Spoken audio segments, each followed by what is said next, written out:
is almost like bhajan. And actually, if you look at it, because our perspectives have changed now. Every song sounds like a bhajan.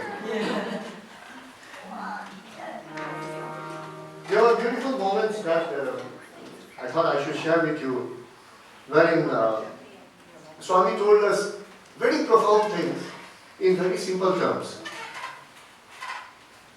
And many of these things are not written down anywhere because it was just interpersonal, just between us and Bhagavan. And nobody really cared to, nobody thought of writing it down. Whatever has happened, in public, or whenever Swami gives a discourse, these things are written down, chronicled. But then the things that happen between Swami and his children, his students, these things are hardly written down. Now Radio Sai is doing it, Arvind is into collecting these and writing it down and sharing it with everyone. And the more we do that, the more I feel that we really need to do this. And it's so beautiful, just to share those beautiful golden moments with Bhagavan. And one such moment came in our lives when Swami walked into the bhajan hall. And then he told us a beautiful thing, that who wants to be a good leader? First he asked, who is a leader? Then Swami said, who wants to be a good leader? He told us the difference between a good manager and leader that day.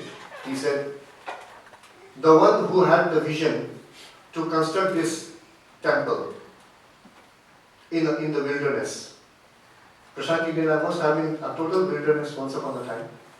And the one who had the vision that this place would one day become a hub of spiritual activities and people from all over, everywhere would throng there. Now he constructed this, so he's a leader. Now the Sevadals who are just shifting the furniture from one place to another and reorganizing things, they are only managers because they are managing things which already exists here. So in very simple terms, Swami was telling us that. Then he said, before you become a leader, before you get into anything, first you have to become a good human being. Because being a good human being is the final material. Before you launch yourself into any specialization, micro-specialization, before you become a scientist or a doctor or anything, first you be a good human being. Then he told us about what your personality is. How do you analyze your personality? It was a big half an hour, more than 30 minutes session with Swami. And then he told us, how do you analyze your personality? Who are you? Have you ever asked this question? We are so busy asking, who are you? That nobody says, who am I? We don't have time to really ask myself, who am I? At the moment you would ask that question, you would give the wrong answer. So we say, I am Sonam Yam, so that's sort of answer, I am so and so. Then Swami said, first if you think this entire thing is written in our scriptures, then he said, in Bhrigu if you see, the contours of your personality is so beautifully written there. And then he said there was a Maharishi. And then he, of course, about the details of this, Swami narrated to us in 1979. When a group of 900 teachers had assembled in Vrindavan for a teachers training, remember? And then Mariam Chenna Reddy was the Chief Minister of Andhra Pradesh, and he sent his primary level school teachers for a spiritual orientation of 9 days to Vrindavan. And we were thinking, in 9 days, what are they going to learn? In 9 days, how are they going to change? Let us see. And Swami said at that time, you guys should be good hosts to these people. Don't disturb them and give them the best treatment, best food. So we were all over the place, we were managing everything. And the bhajan group had to teach them bhajan. Now these people from Andhra Pradesh, I'm just digressing a bit, these people from Andhra Pradesh, these teachers, they would wake up at 3 o'clock in the morning. Not for Suprabhatam, but to shout, scream. They would be, right from 3 o'clock, they would be busy talking very loudly. They would be spitting everywhere. And they would just go out for a cup of coffee or something. And it was all noise and, it was so unruly. And then when we sat down to teach them bhajans also, it was so difficult because they were very reluctant to learn bhajans. And some of them slowly started getting into the group and learning bhajans. So they learned about 9 bhajans. It was during that time that Swami gave us a discourse. It was again at that time that Frank Baranowski ji came to Swami, and for the first time he spoke about the Kirtan photography and how he would see, he could trace the aura of people, and he said that Swami's aura, he had come to study Swami, like he had been studying all great personages, and he said that today as I stand in his presence, he said, I am so shaky. I am totally shaken up by right in his presence, seeing his aura. Because he exudes an energy, an aura, which, it goes beyond the horizon, he said. It's not only that it pervades the whole place here, but it goes beyond the horizon, and he said, I am so surprised to see that. I have never seen this type of aura, this energy anywhere. And then Swami created a ring for him. And it was an exact fit on his ring finger, and Swami said, exact fit. I still remember so vividly as though it happened yesterday. Then we were singing, then these people, Swami started telling the teachers to lead the bhajan, and they were leading the bhajan. And it was at that time that Swami spoke about Bhrigu. And later on, when I started learning Bhrigu, then I understood that, Swami had been giving us a most lucid description of the Bhrigu in very simple terms. So Swami, this is how he started. It was a fine morning, this is how Swami would start. And then there was a son, very innocently he said, there was a son whose father was a great sage. Son's name was Bhrigu, father's name was Varuna, and he would make them so familiar to you. And then he went up to his father and said, you seem to be all the time in total bliss. Please tell me the secret of this bliss. And the father said, even I can't tell you the secret of my bliss, but I am all the time blissful. You also can experience it yourself, you have to do it yourself, work it out yourself, meditate. So the son went and meditated for 1,000 years, and then he felt that food is bliss. Because when I eat food, all the foodies would feel that way. When you eat good food, you are in bliss. Food is what sustains you. And that is why food is definitely Brahman. So Annam Brahme Divyajana, Annani Vathal Vimahani, that beautiful mantra. And Swami said, after 1,000 years, full of joy, he went to his father and said, Father, I have discovered the truth about bliss. Food is bliss. Food is Brahman. Then father said, try again for another 100. Why don't you try again? You are near the truth. So he went and tried again. And he felt that when you breathe, unless you breathe, you can't enjoy life. There is no life at all. So that must be Brahman. So he went to his father and said, I have at last discovered Prano Brahme Divyajana. Father said, try again. So he went to try again. Another 1,000 years. They lived for thousands of years. So maybe those temporal, configurations were different then. 1,000 years into it, again he went to his father. He said, mind is Brahman. And father said, try again. You are almost near the truth now. So he went and tried again for another 1,000 years, and he discovered that intellect, the power of cognition, intellect is everything. So he went to his father and said, Father, intellect. Father said, try again. So he went again to try, and this time he was so intensely into meditation to his self that he had discovered the self. So there was an untold bliss that was welling up from deep within him, and there was a bliss that was enveloping him from every side, everywhere. And when he was steeped in this bliss, there was no chance of his going to his father because he had become one with his father. He had become one with the universe, the totality. And this is what Swami described that day. This is what is bliss.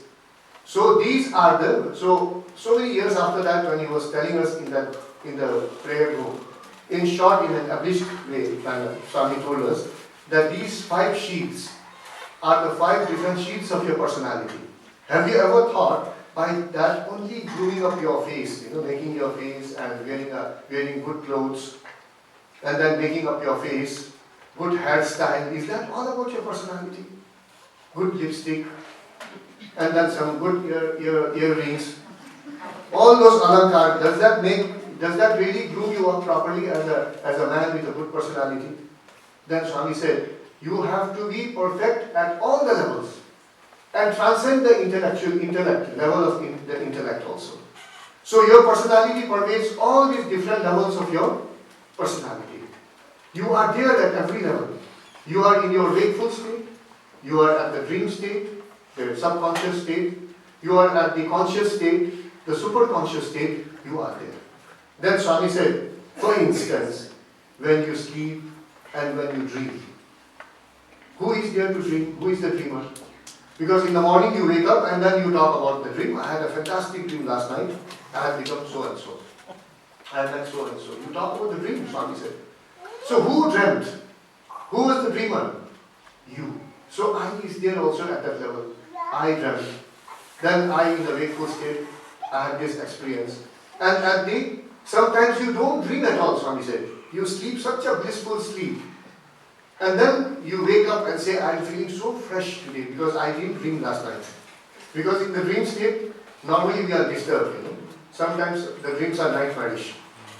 Then Swami said, when you don't dream at all, you have a very sound sleep. And when you wake up and when you are fresh, you are still here to narrate the experience and say that I had a wonderful, blissful sleep last night. Then who enjoyed that bliss? You are there also. So your entire personality doesn't stop at your physical level, but it transcends the physical level and goes to the subtle and even to the causal level. You are all, at every level you are there. So I is the common denominator. Say, I exist in my wakeful state. Swami was telling us so casually that day, this is wakeful dream. That is sleeping dream, Swami said. At every level you are dreaming. So you have to wake up from that dream. That's why you are doing Suprabhatam. One day Swami was asking somebody, one great devotee from this state, from this country, what do you do in the morning? He said, Swami, I do Suprabhatam. And Swami said, oh, that's Suprabhatam. This is how he said. Swami said, Dona Mota, you are like Pakora, so you are doing Suprabhatam. So at every level, we are all into this. You do Suprabhatam because you want to be awakened. And awakening is when I awaken my entire personality. That is why we do Suprabhatam. It is not waking up God and saying, Swami, please wake up. It's not that at all. We are waking up the innate energy, the power, unleashing that power, that source, that energy in us. And we all have that in us. So to be awakened, an awakened mind, an awakened personality is a total personality. That's what Swami said. And the Satya Sai University, Swami says, stands for that personality. In fact, one day Swami was talking very casually to the three big, we call them three murtis, the Vice Chancellor, the Controller and Registrar of the university. And Swami was talking to them there very casually outside on the veranda. And Swami said, what is the name of our university? Swami would ask very casually a very simple question and there would be no answer. Swami said, what's the name of our university? So somebody said, Swami, Sri Satya Sai Institute of Higher Learning. And Swami said, what is higher learning? Swami asked this question. And all of a sudden, people started scratching and then, their heads and thinking, what might be higher learning? So one among them said, Swami, it's a fine blend of spiritual knowledge and worldly knowledge. Swami said, no, let's go. Then Swami asked the other gentleman, you tell. And treating these great statesmen, these wonderful educators, these wonderful, enlightened beings, Swami is treating them like small children. That is what people would become in the presence of the Master. And then Swami said, you tell. So the other gentleman, he said, Swami, it's all about you. I mean, that's the easiest thing to say. It's all about you. Swami said, no. You don't seem to have a proper definition of higher learning. Why not close down the university? Swami said, we close it down. There is no purpose why we should run another university. When so many universities are mushrooming up on the horizon of the landscape of India, it's not universities. Why do we need another university? And then Swami said, I would have been. Then he asked the students, gave us a fair chance. You tell, and nobody had an answer. And then Swami said, you don't know. I would have been very happy if you would tell me. You know the answer? Swami said, higher learning is Atma Vidya. And this is the only university in this world which specializes in Atma Vidya, Swami said. In fact, if you think about it, there are so many specializations and micro-specializations throughout. Today we went to so many beautiful august institutions and saw those and came.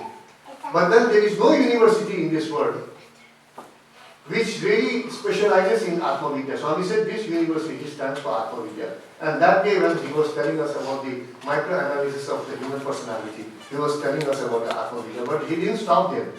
He said, now you relate yourself to every segment of your daily life.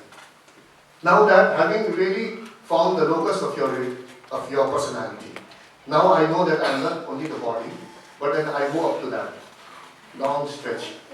And then you think, how do you really relate yourself to your parents? It's very important, Swami said.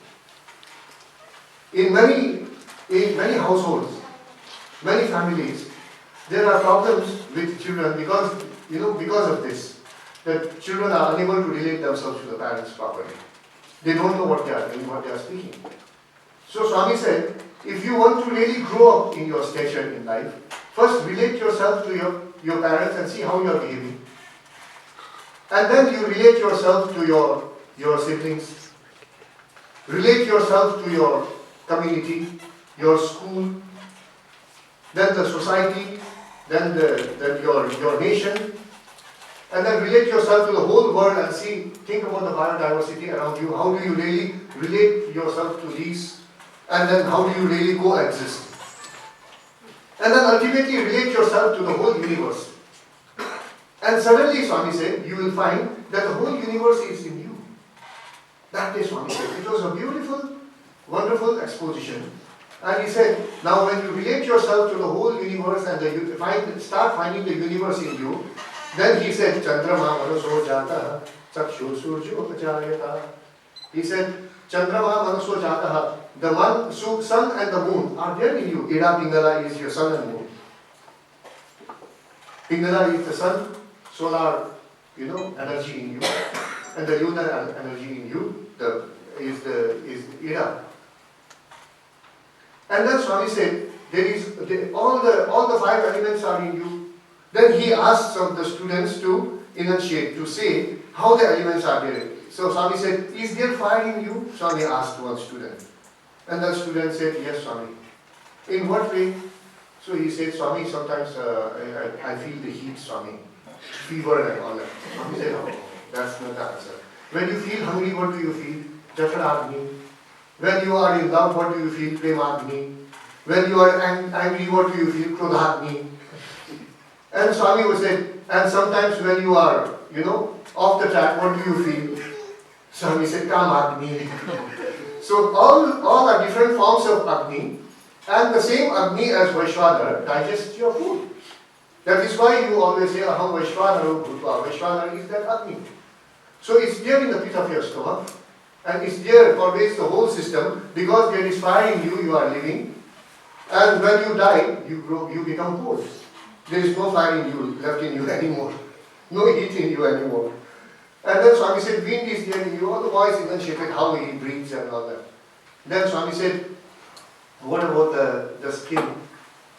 Feel. So Shabda Sparsha Rupa Ras Gandha, he started telling us about the Tanmatra. And then all of a sudden said, where is space?